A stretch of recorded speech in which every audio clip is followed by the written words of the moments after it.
인사 나누겠습니다. 사랑합니다. 축복합니다. 사랑합니다. 예수님은 주님을 따르기 원하는 제자들에게 와서 보라 그렇게 말씀하십니다.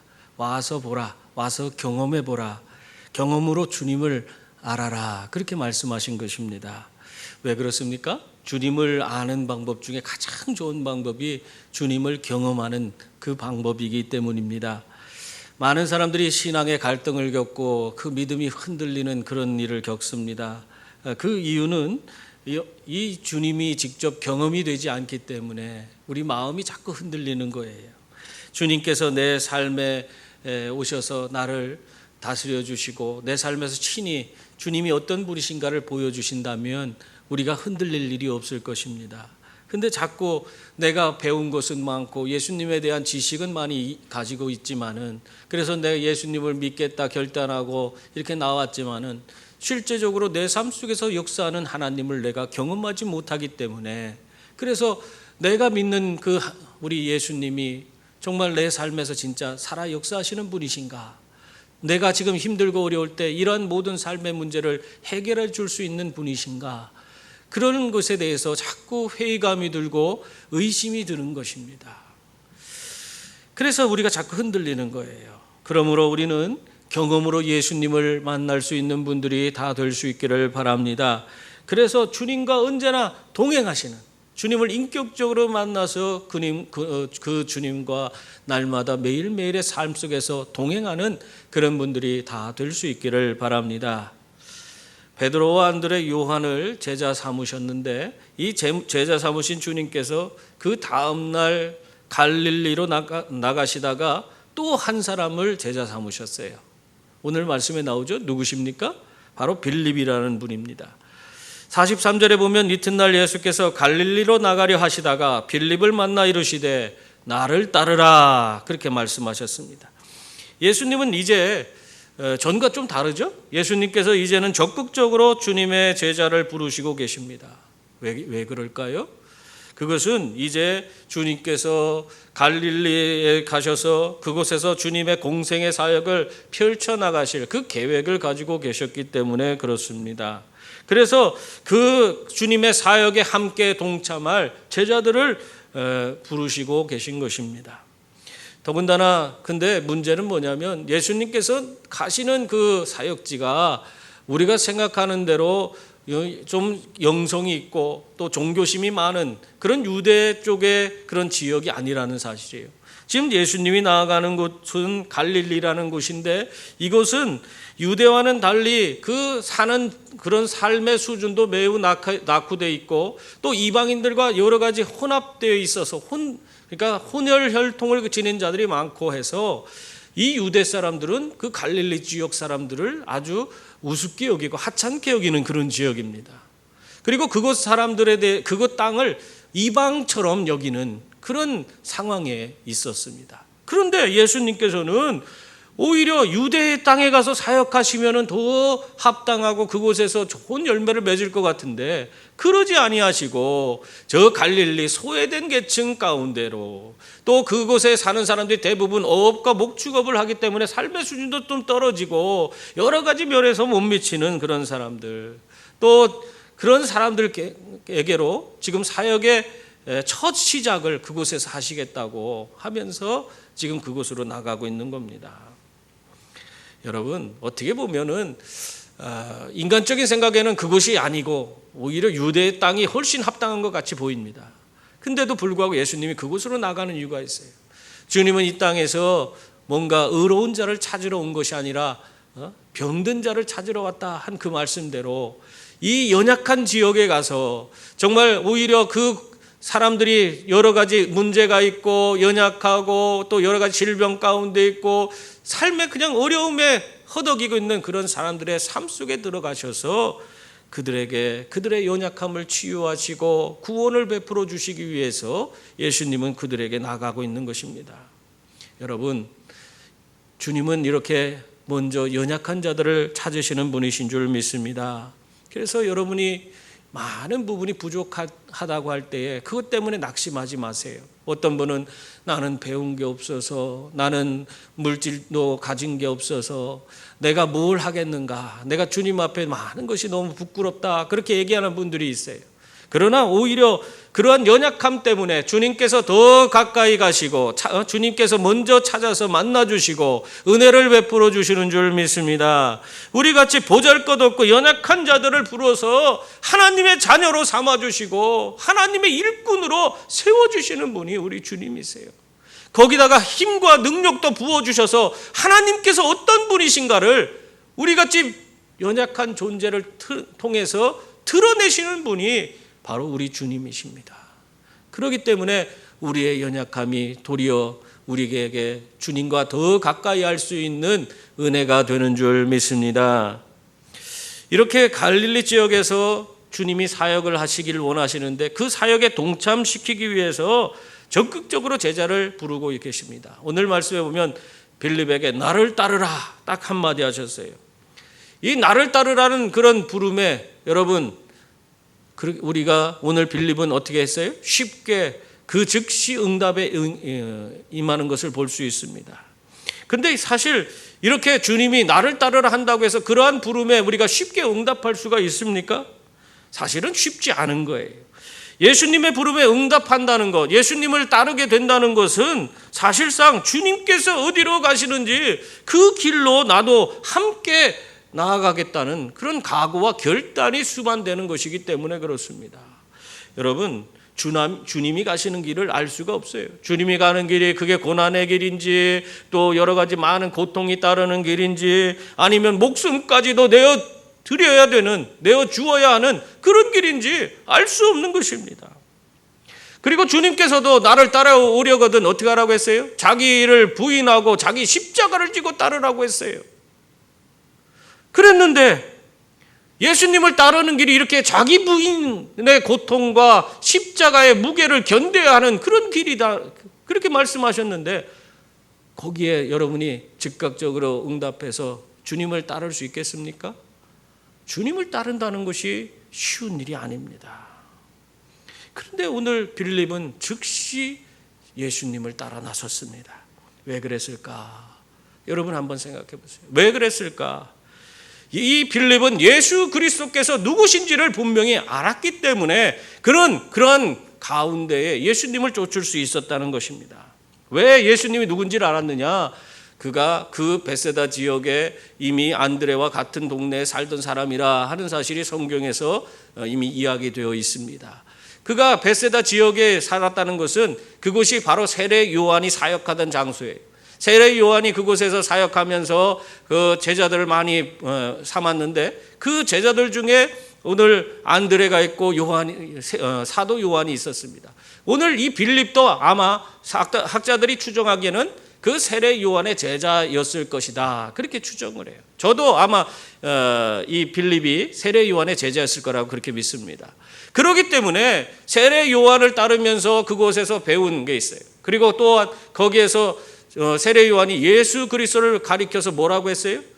보라, 세상 죄를 지고 가는 하나님의 어린 양이로다. 저분이 바로 하나님의 아들이시오, 우리가 기다리는 메시아다 하는 그 말씀을 들었어요. 그렇기 때문에 그가 길에 있다가 예수님을 만났을 때에 그런 자기가 많은 예수님에 대한 이야기를 들었지만 실제적으로 만나니까 그 모든 그런 이제까지 들었던 그런 이야기가 확신으로 그에게 다가왔던 것입니다. 그래서 즉각적으로 예수님을 따라서 나설 수가 있었던 것입니다. 여러분, 예수님을 만나니까 빌립이 완전히 확신에 차게 됐어요. 그동안 많은 지식을 갖고 있었어요. 예수님에 대해 많이 세례 요한으로부터 이야기를 들었습니다. 그러함에도 그 예수님에 대해서 잘 알지 못했는데 예수님을 직접 만나게 되니까 이제까지 알았던 그 모든 것들이 하나하나 다 이해가 되고 그것에 대한 확신을 가질 수 있는 그런 상황이 주어진 겁니다. 그럴 때 우리는 어떻게 됩니까? 흔들림 없는 그런 신앙을 지니게 되는 거예요. 45절 말씀 보세요. 빌립이 정말 예수님을 만나고 흔들림 없는 그런 신앙을 갖게 되니까 그 내면에서 샘솟는 기쁨과 감격이 있었어요. 내가 주님을 만났다는 확신이 오니까 이것을 그냥 가만히 있지 못하고 누구에게든지 좀 전하고 싶은 그런 욕망이 생겼습니다. 그래서 45절에 보면은 빌립이 나다나엘을 찾아 이르되 모세가 율법에 기록하였고 여러 선지자가 기록한 그 일을 우리가 만났으니 요셉의 아들 나사렛 예수니라. 그렇게 확신에 차서 이 나다나엘에게 예수님이 바로 우리 성경에 기록되어 있는 바로 메시아, 그 많은 수많은 선지자들이 예언한 그 메시아가 바로 예수 그리스도시다 하는 것을 나다나엘에게 너무너무 기뻐서 또 확신에 차서 전하고 있는 것입니다.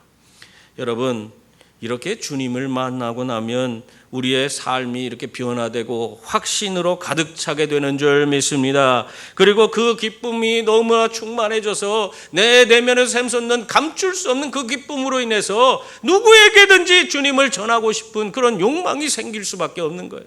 내가 다른 사람에게 예수를 전하지 못하는 이유가 뭡니까?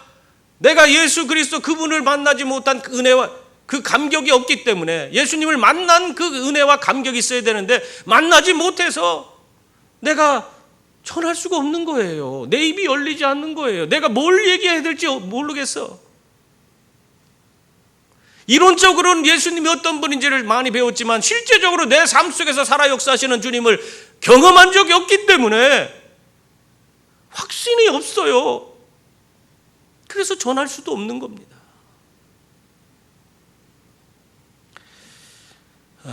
뉴욕에 엠파이어 스테이트 빌딩이 있습니다. 그 빌딩은 102층짜리예요. 예전에는 세계에서 제일 높은 빌딩은 무엇이냐 물으면은 우리 때는 그냥 엠파이어 스테이트 빌딩입니다 그랬는데, 요즘에는 그거보다 높은 게 너무 많아요. 세상에 너무 많기 때문에 별로 이제는 그렇게 세계에서 가장 높은 빌딩으로 취급을 받지 못하고 있습니다만은, 아무튼 이 엠파이어 스테이트 빌딩이 있는데 그 빌딩의 층수가 몇 층이냐면 102층입니다. 이 102층은 의미가 있어요. 그의 선조들을 기리면서 그 엠파이어 스테이트 빌딩을 거기다 지은 건데,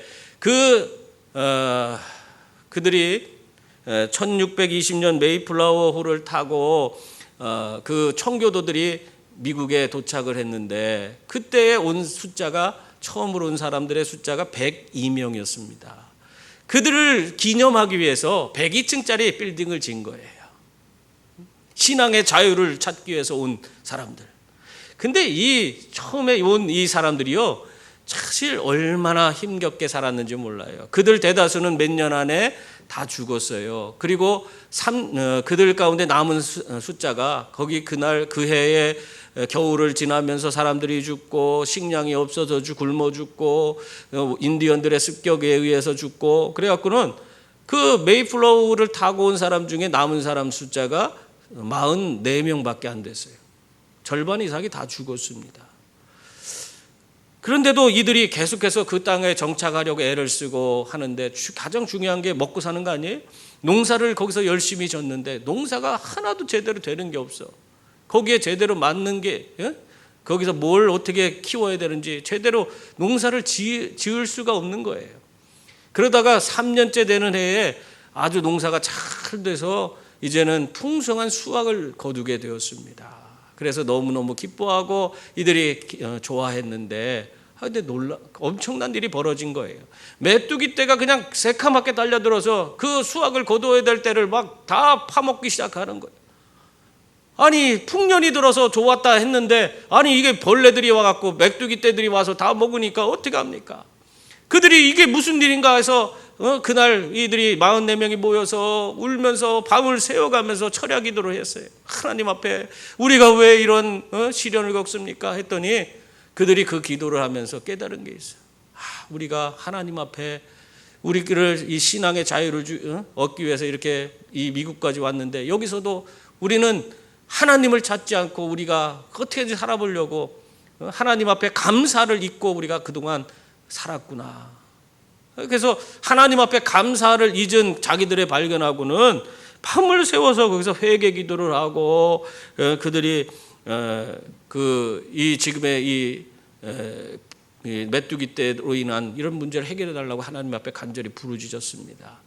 그리고 나서 다음 날이 됐어요. 날이 밝았는데 놀라운 일은 메뚜기 떼가 다 이제 날라 또 먹기 시작하는데 갑자기 하늘이 깜깜해지더래요.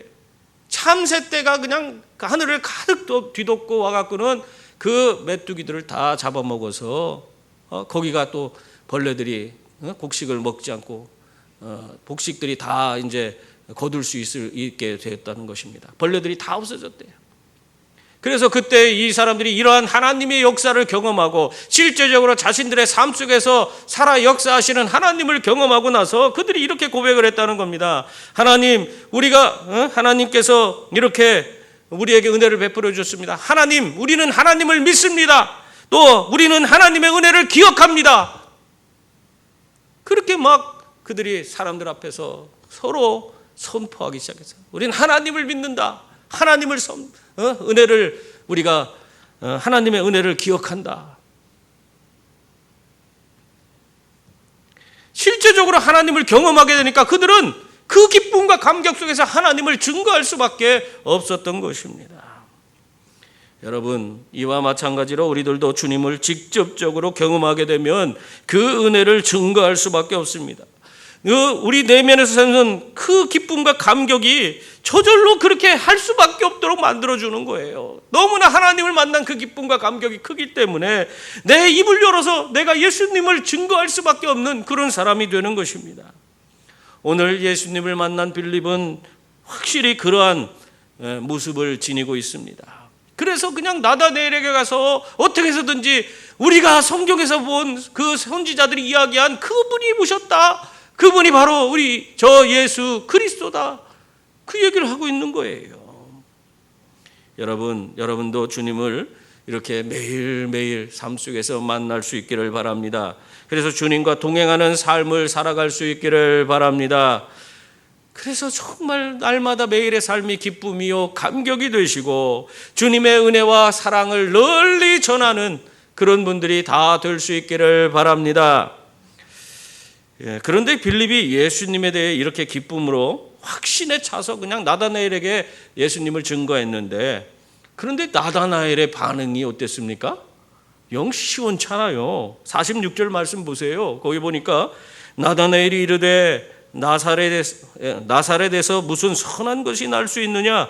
빌립이 이르되 와서 보라.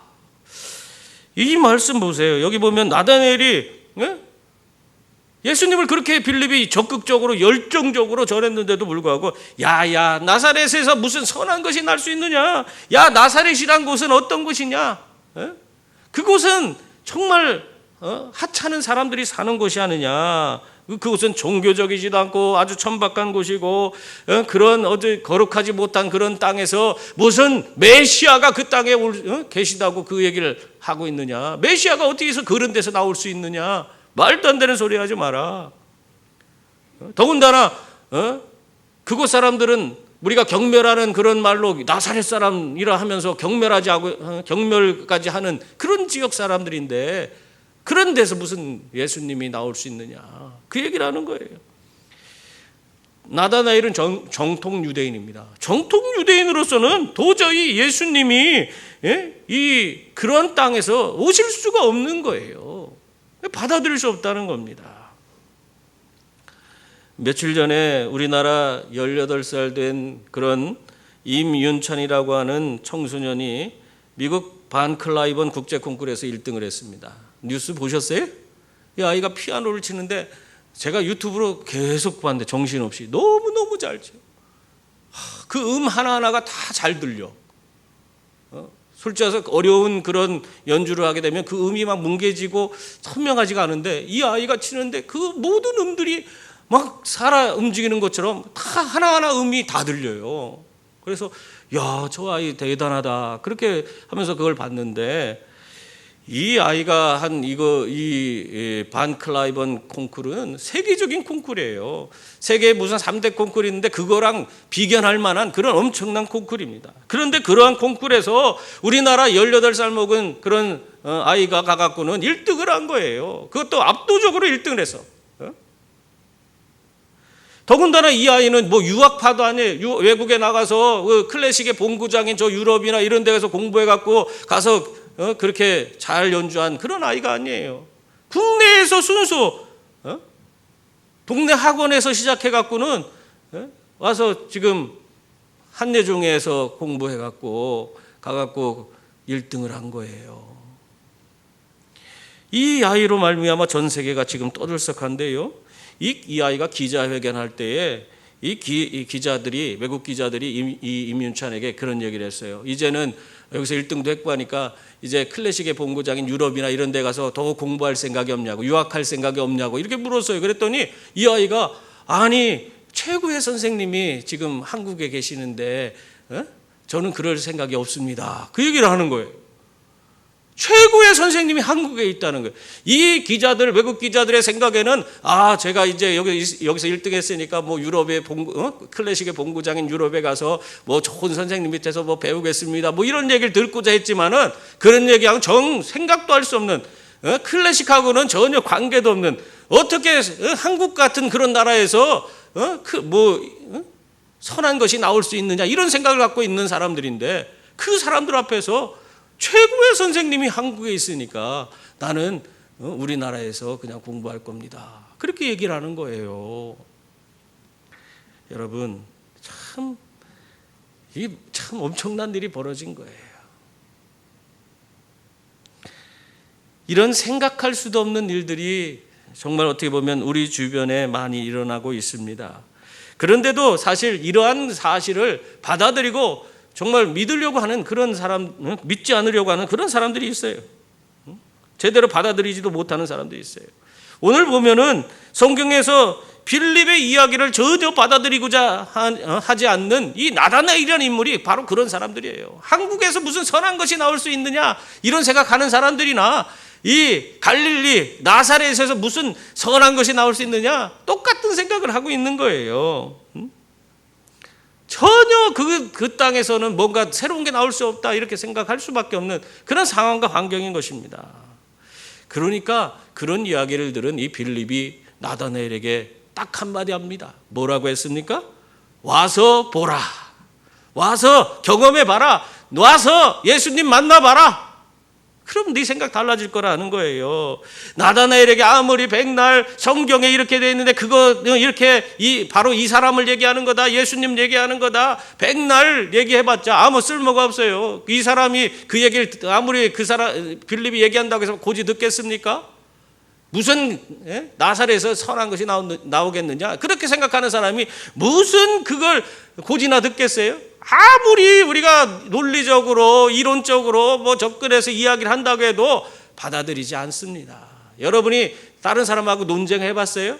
논쟁을 막 하고 그래서 내가 승기를 잡은 것처럼 내가 그 사람하고 그런 말싸움에서 이겼어. 그러니까 내 말이 저 사람에게 이제 잘 들어갔을 것이다. 저 사람이 내 말을 잘 듣겠지. 그런데 뒤돌아서면 어떻게 돼요? 그래, 너는 너의 길을 가고 나는 나의 길을 간다. 사람들이요, 아무리 내가 옳은 소리를 해도 자기 생각대로 움직여요. 그게 보통 대부분의 사람들의 모습입니다. 그래서 우리가 주님을 증거할 때 우리가 그냥 논리적으로 얘기한다고 해서 그게 다 되는 게 아니에요. 오늘 빌립은 그 나다나엘과 논쟁하지 않습니다. 어떻게 합니까? 와서 보라. 예수님 경험해봐라. 예수님 만나봐라. 그 얘기를 하는 거예요. 여러분 우리들도 마찬가지예요. 흔들리는 그런 신앙을 갖고 계신 분들이 계시다면 예수님 앞에 나아가세요. 예수님 만나세요. 예수님을 경험하세요. 그러면 확실하게 변화될 줄 믿습니다. 주님이 만나 주셔서 우리가 정말 주님이 어떤 분인지를 분명히 알고 하나님의 사람답게 살 수 있도록 만들어 주실 줄 믿습니다. 성경에 보면요, 이 예수님과 교회에 대해서 엄청난 적대적인 사람이 나와요. 사울이라는 사람입니다. 그 사람은 정말 그 스데반에 순교할 때 거기에서 옷을 지키던 자였습니다. 그렇게 엄청난 박해를 하고 이제는 나아가서 이방 땅에 있는 교인들까지 잡아다가 죽이려는 그런 마음을 가지고 다메섹 도상을 넘어가고 있었어요. 그런데 그때 어떤 일이 벌어졌어요? 그 다메섹 도상에서 예수님이 이 사울을 만나줬어요. 사울을 만나주자 그는 자기가 하는 모든 것들이 잘못됐다는 것을 깨닫게 되고 거기서 그의 삶이 완전히 바뀌고 변화되는 그 역사가 나타났어요. 사울이 바울이 되어버렸어. 하나님을 예수 그리스도를 박해하던 자가 예수님을 오히려 세상 앞에 증거하는 자가 되는 그런 놀라운 변화가 일어났습니다. 여러분, 이렇게 예수님 만나면 어떠한 사람도 다 변화되는 줄 믿습니다. 그래서 이 사단 마귀가요, 이것을 너무너무 잘 알기 때문에 우리가 전도하면은 그 전도한 사람들이 이 예배당에 나와서 하나님 앞에 나오는 거, 나와서 예수님 만나게 되면 다 변화될 걸 알기 때문에 그걸 못 나가게 하기 위해서 얼마나 악을 쓰고 달려드는지 몰라요. 여러분들이 그걸 아셔야 돼요. 여러분들이 하나님 앞에 나아가는 거, 우리 기존 신자들도 하나님 앞에 나아가려고 하면은 마귀가 그 걸음을 다 막아요. 몸이 아파서 못 나가게 하고, 또 무슨 문제가 생겨서 못 나가게 하고, 여러 가지 사고가 나서 못 나가게 하고, 어떠한 방법이든지 동원해서 하나님 앞에 나아간 것을 막습니다. 그런데 예수를 안 믿던 사람이 예수님 앞에 나오는 건 어떻겠어요? 더 심한 거예요. 악을 쓰고 달려들어서 그 길을 막습니다. 누가 그러는 거예요? 사단 마귀가 그러는 거예요. 요즘에 우리가 코로나로 인해서 이 코로나 병원균 때문에 하나님 앞에 나오는 것을 우리가 얼마나 참 힘들어합니까? 어떻게 보면은 우리가 정말 개인 방역을 열심히 하고 오늘 여기 자리에 우리가 마스크 다 쓰고 예배를 드리지만 우리가 철저히 하고 지금까지 우리 교회에서 한 번도 개인적으로는 걸린 사람 많아요. 그러나 교회 안에서 걸리고 그런 건 없잖아요. 걸린 사람이 왔어도 우리가 안 걸렸어. 왜 그래요? 개인 방역을 하면 되기 때문에. 근데도 불구하고 우리는 이 시기에 이 코로나를 핑계대서 얼마나 교회를 등한시하고 하나님 앞에 나오는 것을 우리가 나오지 않고 그것을 또 괜찮은 것처럼 생각하면서 살고 있습니다. 그 마음을 누가 줬을까요? 마귀가 그렇게 하는 거예요. 마귀가. 여러분의 마음을 하나님으로부터 멀어지게 만들기 위해서 어떤 구실이나 여러 가지 다양한 그런 수단과 방법으로 여러분이 하나님 앞에 나오는 것을 가로막고 있는 거예요. 우리가 이 코로나로 인해서 어떤 분은 그냥 우스갯소리로 알곡과 쭉정이가 가려졌다 뭐 그런 얘기도 하는데 그런 것뿐만 아니라 그거는 좀 마음 아픈 얘기고요. 이걸로 인해서 우리 연약한 지체들이 정말 마귀에게 시험 들어서 하나님 앞에 나오는 것을 힘들어하고 어려워졌다는 것, 사실은 이게 정말 안타까운 현실입니다. 우리가 정말 함께 기도해야 돼요. 우리가 주님을 만나야 돼요. 주님이 내 삶 속에서 오늘도 역사하신 걸 경험해야 돼요. 주님 앞에 나와서 주님을 만나야지 우리가 세상을 이기는 그런 힘을 가지고 우리가 살아갈 수가 있는 것입니다. 오늘 나다나엘이요, 빌립의 인도로 예수님을 찾아왔어요. 예수님께 나왔어요. 그때 예수님이 어떤 분이신지를 분명히 알게 되었습니다. 이 나다나엘은 예수님을 만나게 되니까 완전히 예수님이 어떤 분인지를 깨닫게 됐어요. 나다나엘이 예수님께 나왔을 때 오늘 말씀 47절에 보세요. 거기 보면은 예수께서 나다나엘이 자기에게 오는 것을 보시고 그를 가리켜 이르시되 보라, 이는 참으로 이스라엘 사람이라 그 속에 간사한 것이 없도다. 그렇게 말씀하셨습니다. 나다나엘이 어떤 사람인지를 꿰뚫어 보고 계신 거예요. 우리 주님이 다 알고 있었던 것입니다. 한마디로 이 나다나엘의 모습을 보면서 너는 겉만 그냥 번지르한 그런 이스라엘 사람이 아니고 겉만 그냥 신앙생활하는 것처럼 흉내내는 그런 사람이 아니고 너의 속사람이 진실한 사람이구나. 너 진실한 진실한 유대인이구나. 이스라엘 사람이구나. 그 말을 해주는 거예요. 여러분, 우리 예수 그리스도께서는 우리보다도 우리를 더 잘하시는 분이신 줄 믿습니다. 그래서 여러분, 주님 앞에 나오는 것을 주저하지 마세요. 주님 앞에 내 힘에 겨운 그런 무거운 짐, 그런 여러 고통스러운 삶의 문제, 그런 거 때문에 못 나갔다 생각하지 마세요. 그런 모든 무거운 짐을 우리 주님은 다 자신에게 맡기라고 말씀하고 있어요. 수고하고 무거운 짐진 자들아 다 내게로 오라. 내가 너희를 쉬게 하리라 말씀하고 있습니다. 우리 인생에 무거운 짐이 있을 때 더 적극적으로 주님 앞에 나아가서 우리의 짐을 다 맡길 수 있는 분들이 다 될 수 있기를 바랍니다. 그래서 정말 우리가 주님이 주시는 진정한 삶의 평안을 누리며 살아가는 주의 자녀들이 될 수 있기를 바랍니다. 주님이 이러한 분이라는 사실을 자꾸 우리를 꿰뚫어 보는 그런 분이라는 사실을 잘 모르던 이 나다나엘이 정말 예수님 만나고 나서 정말 깜짝 놀랐어요. 자기를 알아보는 것을 보고 깜짝 놀랐어요.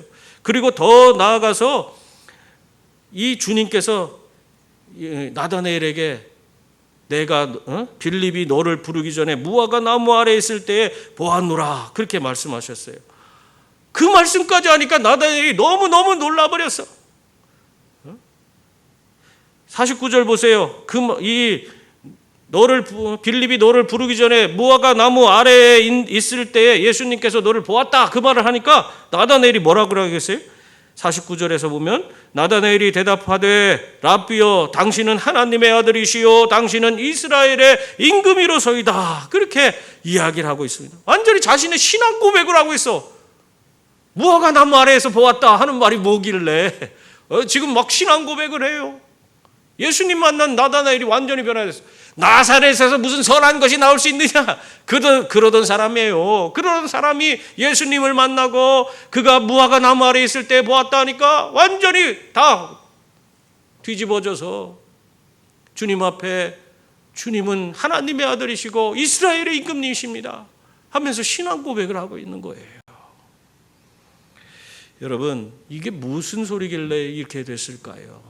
대체 무화과 나무 아래 있을 때 보았노라라는 말씀이 어떤 의미가 있길래 이렇게 나다나엘로 하여금 신앙 고백을 하게끔 만든 겁니까? 여러분, 이게 유대인의 관습을 우리가 좀 알아야 돼요. 유대인의 관습 가운데에 이 무화과 나무는 잎이 울창해서 그늘이 좋아요. 그래서 이 사람들이 무화과 나무 아래에 가서 하나님 말씀을 배우고 그것을 묵상하고 그것을 가지고 기도하는 그런 삶을 많이 살았다는 거예요. 그래서 경건한 유대인들이 그렇게 행동을 했어요. 그러니까 더군다나 이 나다나엘은 그동안 이 무화과 나무 아래 가서 하나님 말씀을 그것을 묵상하면서 거기서 오실 메시아에 대해서 그가 소원하면서 하나님 앞에 오랫동안 계속 기도하고 있었던 것입니다.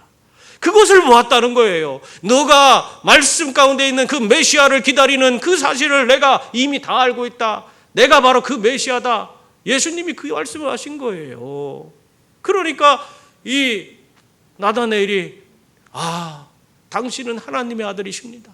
당신이 바로 이스라엘의 임금님이십니다.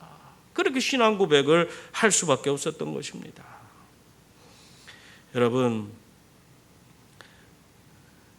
나사렛에서 선한 것이 나올 수 있겠냐 그렇게 이야기하던 나다나엘, 예수님 만나자마자 변화됐어요. 완전히 변화됐어요. 예수님께 나아가는 자는 이런 변화가 있습니다. 예수님께 나아가면서 그분을 만나면 내 모든 것을 새롭게 깨닫고 정말 주님이 주시는 그런 새로운 힘과 능력으로 변화된 삶을 살아가게 되는 것입니다. 이 나다나엘이 그냥 이런 신앙 고백을 하니까 예수님께서 그걸 보고 한마디 더 하십니까? 한마디 더 하셨습니다. 뭐라고 하셨어요? 50절 51절이에요. 우리 다 같이 읽어보겠습니다. 예수께서 대답하여 이르시되 내가 너를 무화과 나무 아래에서 보았다므로 믿느냐?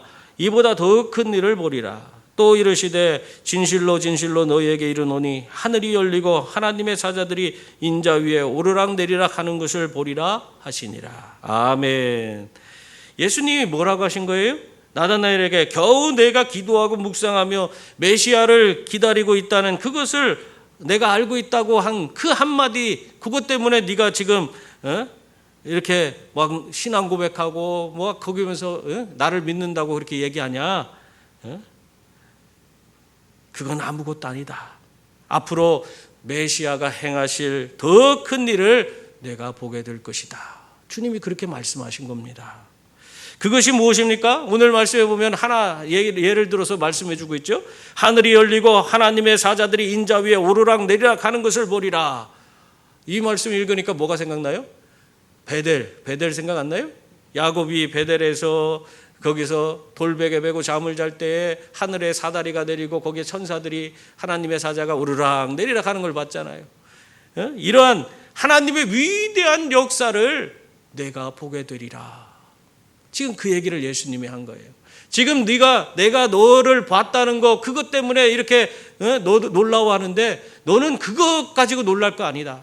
이제 너와 함께 하나님이 이루시는 위대한 역사, 메시아로서 이루시는 그 위대한 역사를 보게 될 때에 너는 그 베델의 야곱이 경험한 그런 경험, 그것보다도 더 큰 하나님의 위대한 역사를 보게 될 것이다. 그렇게 말씀하신 것입니다. 여러분, 그러므로 와서 보라, 와서 경험해 보라 하는 말씀대로 누구든지 주님 앞에 나오면 우리 주님께서 다 만나주시고 예수 그리스도가 어떤 분이신지를 경험으로 알 수 있도록 인도해 주시는 줄 믿습니다. 그때 우리들은 우리 수준이 아니에요. 그때는 우리는 주님을 온전히 만나서 주님을 경험하게 되면 주님이 나를 통해서 이루시는 주님 크기의 일, 하나님 크기의 일들을 이루시는 것을 보면서 감격하고 더 큰 일, 그 큰 일들을 보면서 하나님께 영광 돌리는 그런 분들이 되시는 겁니다. 한마디로 말해서 여러분의 수준을 하나님께서 하나님 크기로 올리셔서 창대한 비전을 품고 나아갈 수 있도록 만들어 주시는 줄 믿습니다. 빌 하이벨스 목사님이 어렸을 때 한 할아버지를 만났는데 그 할아버지가 자꾸 자기한테 이렇게 권면을 하더래요. 자네에게 내가 한 가지 도전할 그런 말이 있는데 자네 꼭 해보길 바란다고. 그래서 뭐냐고 그러니까 자네 인생을 전부 하나님께 다 맡겨보라. 하나님께 다 드리지 않겠나? 삶의 모든 부분에서 하나님께서 자네 인생을 인도하고 지도하실 기회를 드려봐라. 그러면은 하나님께서 스스로 너에게 그분이 믿을 수 있는 분이라는 사실을 알게 해 주실 것이다. 그렇게 이야기했다는 거예요. 그래갖고 이 빌 하이벨스 목사님이 그 이후로 자기의 모든 삶의 전 영역을 하나님께 다 맡기고 그분의 인도함을 받기 위해서 그냥 최선을 다해서 거기에 모든 목표를 삼고 그 인생을 살았다는 것입니다. 그랬더니 어떻게 됐어요? 우리가 잘 아시는 대로 그는 하나님 앞에 위대하게 붙들려서 쓰임받아서 미국에서 최고 큰 그런 윌로우 크릭 교회를 세울 수 있었습니다. 사랑하는 성도님들, 그러므로 누구든지 주님 앞으로 와서 보라 하며 자신 있게 인도하는 그런 분들이 될 수 있기를 바랍니다. 그러면 나다나엘을 만나주시고 변화시켜주신 주님께서 우리들이 인도한 그 사람도 다 주님께서 만나주시고 변화시켜주셔서 정말 하나님 크기의 위대한 일을 그가 바라보고 또 기뻐하고 감격하고 하나님께 영광 돌리게 그렇게 만들어줄 줄 믿습니다. 그때 우리들은 모두가 함께 정말 하나님이 우리를 통해서 이루신 위대한 일들을 보면서 하늘이 열리고 우리 가운데 임하시는 그 풍성한 하나님의 은혜를 우리가 함께 나누며 살아가게 될 줄 믿습니다. 기도하겠습니다. 은혜로우신